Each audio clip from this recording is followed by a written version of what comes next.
Privée, le podcast de Louvre Banque Privée.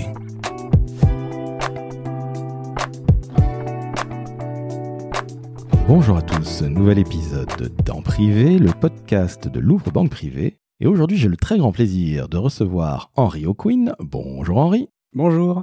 Henri, nous allons parler avec vous de l'engagement citoyen de Louvre Banque Privée. Et cela tombe bien, vous en êtes le directeur. Mais justement, Henri, avant de commencer, pouvez-vous s'il vous plaît vous présenter et ensuite nous rentrerons dans le vif du sujet. Donc je suis Henri Aucoin, directeur de l'engagement citoyen et je suis chez Louvre Banque Privée depuis mars 2023 après une première carrière dans le conseil, notamment sur les sujets de durabilité. Alors justement, l'engagement citoyen chez Louvre Banque Privée, qu'est-ce que c'est très concrètement ? Parce qu'on pense évidemment à la RSE, mais il n'y a pas que ça, parce qu'il y a aussi le côté, si je puis m'exprimer ainsi, business. Nous sommes tout oui, Henri. Je vais en effet m'inscrire sur des sujets qui sont différents des sujets de RSE, collaborateurs ou de mécénat qui sont portés par la DRH et par la direction de la communication, puisque en ce qui me concerne, je m'occupe de la stratégie de durabilité de la banque. Donc ça va concerner nos trajectoires, donc les trajectoires climat, trajectoire biodiversité, trajectoire de maîtrise des risques de durabilité. Ça concerne aussi tout l'aspect business, c'est-à-dire nos offres que nous proposons à nos clients. Et enfin, je suis également en charge de la transparence, c'est-à-dire de produire des rapports et des documents, soit réglementaires, soit de communication, pour expliquer à nos clients et aux superviseurs la nature de nos actions. Cette transparence dont vous parlez, qui est absolument fondamentale, qui plus est dans les métiers de la finance, comment elle est perçue ? La transparence, elle a d'abord commencé avec un prisme régulateur. Donc on a été tenu avec des différentes vagues de réglementation que certains de nos clients peut-être connaissent, SFDR, CSRD, CSDDD, donc vous voyez c'est des acronymes dont le régulateur européen raffole. Donc c'était d'abord vis-à-vis du superviseur avec évidemment une optique de sanction de l'éco-blanchiment, donc du greenwashing, et également une optique d'harmonisation, puisque une des tares des sujets de ESG ou de durabilité, c'était que chacun avait sa propre grille de notation. Les trèfles, les étoiles, les bananes, chacun inventait sa propre grille de notation. Et donc ce qui a été fait, c'était d'harmoniser les critères. Vis-à-vis des clients, je pense qu'aujourd'hui, nos clients sont rassurés par le fait que le superviseur contrôle ce qu'on fait. Et donc, j'espère que nos clients maintenant comprennent qu'on ne peut plus dire n'importe quoi, parce que si on le faisait, on serait sanctionné. On a encore du travail à faire en matière de simplification, puisque cette harmonisation a été faite par des hauts fonctionnaires français et européens, qui sont des esprits très bien faits, mais qui sont forcément des gens qui baignent dans les sujets, donc ont un niveau de compréhension très élevé, que n'ont pas tous nos clients. Et donc, il y a un travail désormais d'essayer de traduire la réglementation européenne qui est très technique en des termes qui soient plus facilement compréhensibles, mais sans non plus revenir dans les problèmes antérieurs qui étaient de l'absence de substantification des différents engagements. Alors, ce qui veut dire que vous êtes bilingue, si je puis m'exprimer ainsi, Henri, vous arrivez à comprendre ce langage extrêmement complexe de l'Europe et du reste du monde, et vous arrivez justement à traduire les choses pour vos clients. J'ai bien compris ? Alors, j'essaie de le faire. Je suis certainement soumis aux mêmes problèmes que les régulateurs français et européens. C'est-à-dire que je baigne dans le sujet, donc parfois j'ai tendance à penser que tout le monde a le même niveau de compréhension que le mien, mais heureusement, nous avons une direction de la communication qui régulièrement me remet dans le droit chemin en attirant mon attention sur des termes trop techniques pour essayer de simplifier les communications que je suis amené à faire. Henri, j'en reviens à vos produits, parce que finalement, les produits durables, c'est quelque chose dont on entend parler depuis quelque temps, une bonne dizaine, peut-être même une quinzaine d'années, mais on ne sait pas réellement ce qu'il y a derrière tout ça. Est-ce que vous pouvez nous en parler, s'il vous plaît, et puis quels sont les produits durables que propose Louvre Banque Privée à ses clients ? Alors, comme vous dites que ça existe depuis une dizaine ou une quinzaine d'années, je peux prendre une perspective historique. Les produits durables, ça a été créé au départ aux États-Unis par des fonds de pension affiliés aux églises. C'est-à-dire que c'était quelque chose qui était lié à des critères moraux, avec l'exclusion de certains secteurs qui étaient associés au vice, c'est-à-dire les jeux d'argent, la boisson, le tabac, qu'on appelle les divertissements pour adultes, vous m'avez compris. Donc ça, c'était la première génération qui était plutôt une logique d'exclusion, mais une fois qu'on avait exclu ces secteurs, on continuait à avoir, disons, de l'automobile, de l'industrie. Enfin, il n'y avait pas vraiment ensuite de filtres supplémentaires. Puis, on a développé ce qu'on appelle les produits ESG, qui sont aujourd'hui une très grosse partie de notre gamme, qui sont des produits qui vont s'attacher à la qualité de l'émetteur, donc de la société qui est derrière l'action que l'on achète, ou des produits financiers quand c'est des produits packagés. Et on adopte ce qu'on appelle une approche best in class, donc on fait de la sélectivité. On va prendre par exemple toutes les actions du CAC 40, on va les classer sur une série de critères environnementaux, donc les émissions de CO2, la pollution, etc. Des critères sociaux comme la parité, est-ce que les gens sont bien payés, est-ce que les syndicats sont respectés. Donc on prend tous ces critères, on met des notes et on va retenir uniquement le haut du panier. Donc ça, c'est la plupart des produits ESG généralistes. Et enfin, il y a une troisième génération de produits durables qu'on appelle la finance d'impact, qui sont des produits qui, eux, ne vont retenir que des sociétés ou des thématiques engagés dans la transition écologique. Donc là, on est sur un niveau de sélectivité qui est beaucoup plus important puisqu'on ne va retenir que certains secteurs. Donc, première logique, on exclut uniquement les plus mauvais. Deuxième génération, on sélectionne les meilleurs, donc on a un niveau de sélectivité qui est beaucoup plus important. Et troisième génération, on est très sélectif puisqu'on ne retient que des acteurs qui sont engagés dans la transition écologique. Et tout ça avec une volonté de long terme, j'imagine, dans l'investissement, parce que l'objectif, en tout cas pour nombre de clients, j'imagine, chez Louvre Banque Privée, c'est de pas nécessairement faire du high risk, high return, mais plutôt des placements, on va dire, qui vont permettre de durer, tout simplement. J'allais dire des placements de bons pères de famille, il n'y a pas que ça, bien évidemment, mais en tout cas des vrais placements sur le long terme. Et ça aussi, vous savez aussi bien gérer du court terme que du long terme, si j'ai bien compris, chez Louvre Banque Privée. Oui, on est une banque privée, donc on gère des patrimoines. Et quelque part, quand je parle de durabilité, c'est aussi sous un angle financier. C'est-à-dire que c'est comment proposer à nos clients des produits qui auront un rendement durable. Au-delà des soubresauts de la bourse et de la fébrilité qu'on peut observer sur les marchés, nous avons des professionnels qui font des investissements sur des critères rationnels, des critères financiers, mais aussi des critères extra-financiers. Et que ce travail de sélectivité va protéger nos clients en évitant de les exposer à des valeurs qui seront sujettes à des controverses ou qui sont exposées sur des thématiques qui sont des thématiques qui ne sont pas soutenables pour la planète et donc qui exposeraient nos clients à des pertes financières s'ils devaient être surexposés à ces thématiques. En somme, il y a un côté très vertueux dans vos conseils.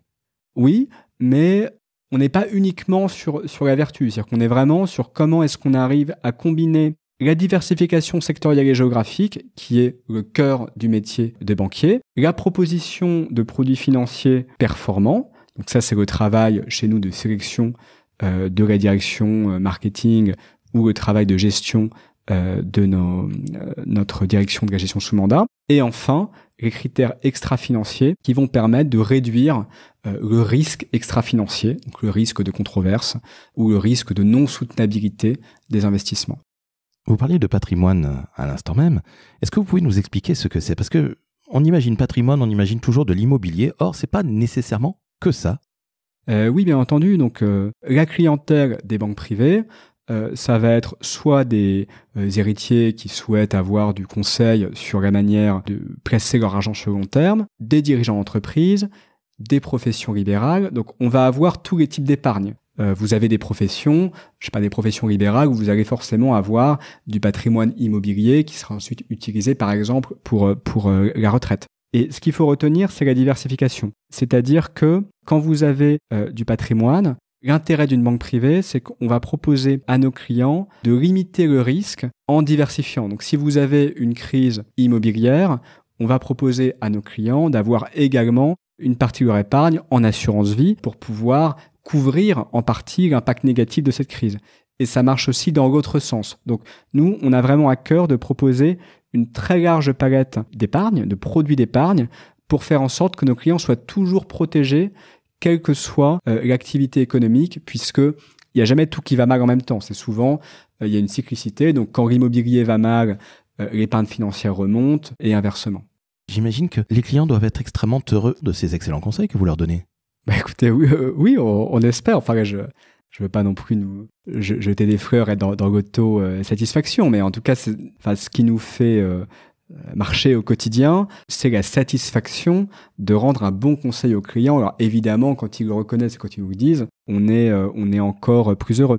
C'est ça qui nous motive, c'est fournir un bon conseil à nos clients, et on a la chance d'avoir des clients qui globalement nous font confiance, qui sont en recherche quelque part de délégation. Et donc, dès lors que la confiance est acquise, ils nous font confiance et ils acceptent volontiers nos différents conseils de placement et de diversification. On a aussi une autre clientèle qui est davantage dans une recherche d'autonomie, qui va plus nous challenger. Et là, c'est aussi mon travail sur la partie extra-financière d'apporter des éléments de preuve et de justification pour que quand on a des clients qui sont sensibles au sujet de finances durables, ils soient satisfaits et convaincus de la réalité et de la crédibilité de nos allégations en matière de finances durables. Quelle est la différence de Louvre Banque Privée par rapport à la concurrence, c'est-à-dire les autres banques privées ? Vous savez, depuis longtemps, on se présente comme une banque privée positive et citoyenne. Et là-dedans, tous les mots sont importants. Et je pense que c'est ça qui peut répondre à votre question. Si je commence par la fin, nous sommes une banque citoyenne. C'est-à-dire que nous sommes une banque qui est détenue en totalité par la Caisse des dépôts et par l'État français au travers de la Banque postale. Donc ça, déjà, c'est une particularité qui est très importante. Donc banque citoyenne, puisque nous sommes tenus, d'un point de vue moral, quelque part, à être alignés avec la stratégie de souveraineté et de décarbonation de la France. Donc nous sommes en permanence partie prenante des engagements pris par la Caisse des dépôts et par la Banque postale. Pour autant, nous sommes une banque privée. Donc nous ne sommes pas uniquement une banque citoyenne, nous sommes aussi une banque privée. Ce qui veut dire donc, que nous sommes une société privée, donc nous avons aussi une autonomie dans la manière dont nous allons déployer ces engagements, et nous le faisons avec une attention à l'intérêt de nos clients. Nous avons une vraie expertise dans le fait de réussir à combiner les critères extra-financiers, les critères ESG que je représente, la diversification et la performance. Et ça, c'est vraiment notre expertise propre de banque privée. Et enfin, banque positive. Donc, qu'est-ce que ça veut dire chez nous, le côté positif ? C'est-à-dire que vous avez le côté citoyen, c'est le côté institutionnel. C'est la Caisse des dépôts, la Banque postale, etc. Le côté positif, pour moi, c'est plutôt l'aspect humain qui a été porté par nos dirigeants successifs, qui étaient des dirigeants qui le sont toujours très attentifs à des enjeux sociaux comme le handicap. Et en interne, ça se ressent aussi dans une attention à l'humain et au collectif. Donc on est au service du client, mais on ne l'est pas uniquement tout seul, on l'est en équipe. Donc qu'est-ce qui nous différencie ? C'est ces trois mots. Donc citoyen, ça c'est unique en France. Banque privée, alors ça c'est pas unique, mais ce qui est unique, c'est notre manière de combiner le côté ESG et l'intérêt du client.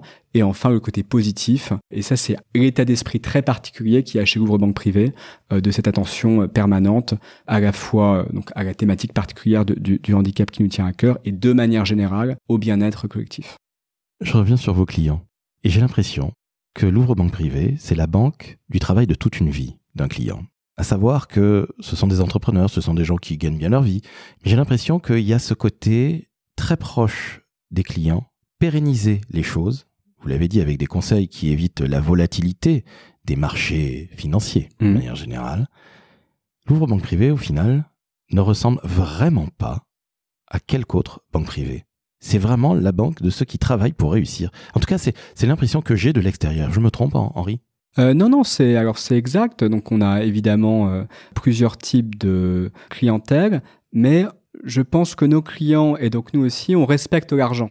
L'argent, c'est quelque chose qui a une dimension, alors je dirais pas une dimension morale, mais en tout cas, on jette pas l'argent par les fenêtres, on respecte l'argent parce qu'on sait ce qu'il y a derrière, c'est du travail, c'est parfois un héritage, et donc nous, on a ce devoir d'être à la hauteur de la confiance que nous donnent nos clients en gérant leur patrimoine de manière prudente, mais aussi performante, mais aussi diversifiée, mais aussi en prenant en compte des critères extra-financiers de durabilité et d'attention à l'environnement et à la société.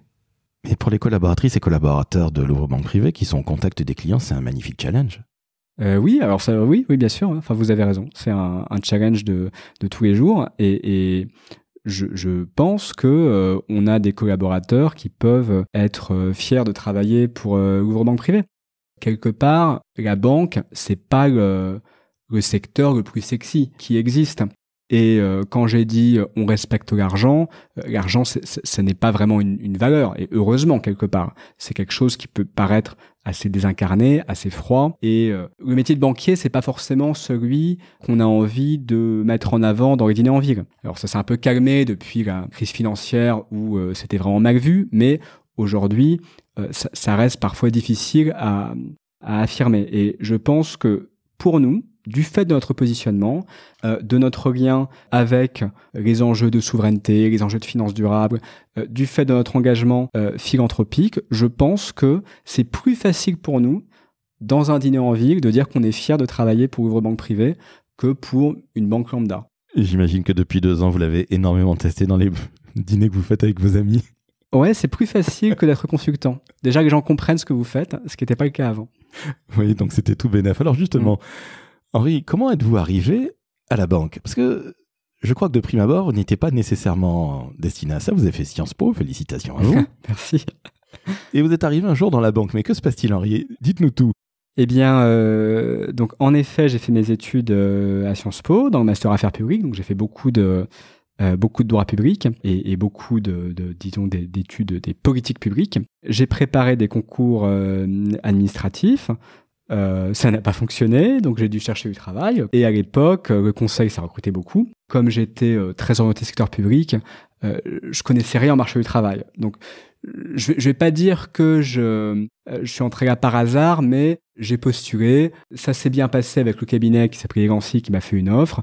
Donc je me suis dit, ils ont l'air sympa, je vais essayer. Et ça a été une très bonne expérience puisque j'ai travaillé surtout sur des projets d'abord réglementaires, de protection investisseurs, donc très liés finalement au droit européen, droit public. Donc ça correspondait assez bien à ce que je savais faire.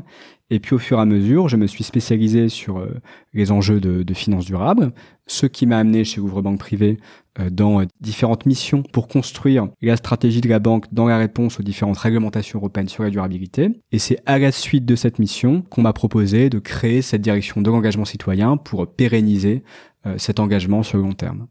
À titre encore plus personnel, j'ai ouï dire que vous avez toujours eu le sens de l'engagement pour les autres. C'est-à-dire que les autres comptent réellement pour vous. La preuve en est, vous avez fait des études qui vous menaient normalement à une carrière dans la fonction publique en tant que haut fonctionnaire. Vous êtes dans la banque aujourd'hui, mais vous n'avez jamais perdu vos valeurs. Oui, en tout cas, je pense qu'il y a plein de manières d'être fidèle à ses valeurs et de servir à la société. Ça peut être dans son métier, dans sa famille, avec ses amis, dans des associations. Et je pense être toujours en recherche dans mon travail ou dans ma vie de manière d'être au service des autres. Et alors, je suis assez engagé dans le milieu associatif puisque je suis président du bureau d'une grosse association de voile. Donc à la fois, c'est un loisir. Je le fais aussi pour mon plaisir, évidemment. Et on navigue très régulièrement donc à Cherbourg, dans la Manche, dans les îles anglo-normandes, quelle que soit la météo et le temps. Et en tout cas, pour mon équilibre, c'est important aussi d'être engagé dans des associations, à la fois parce que ça vous fait rencontrer des gens qui sont des gens différents. Ça vous fait aussi tester une autre manière d'être engagé, ouais. En somme, vous avez retrouvé chez Louvre Banque Privée tout ce sens de l'intérêt général? Oui, bien sûr. Alors avec, encore une fois, cette particularité, qui est ce côté mixte, qui est très particulier à Louvre Banque Privée. On est, donc l'intérêt général, c'est le lien avec la Caisse des dépôts, la Banque Postale, mais pour autant, nous restons une société privée de plein exercice au service de nos clients, et c'est dans cette combinaison que nous sommes vraiment uniques. Alors justement, nous arrivons à la fin de notre entretien, Henri. Si vous aviez un message à faire passer à celles ou ceux qui veulent rejoindre en tant que client Louvre Banque Privée, qu'est-ce que vous leur diriez?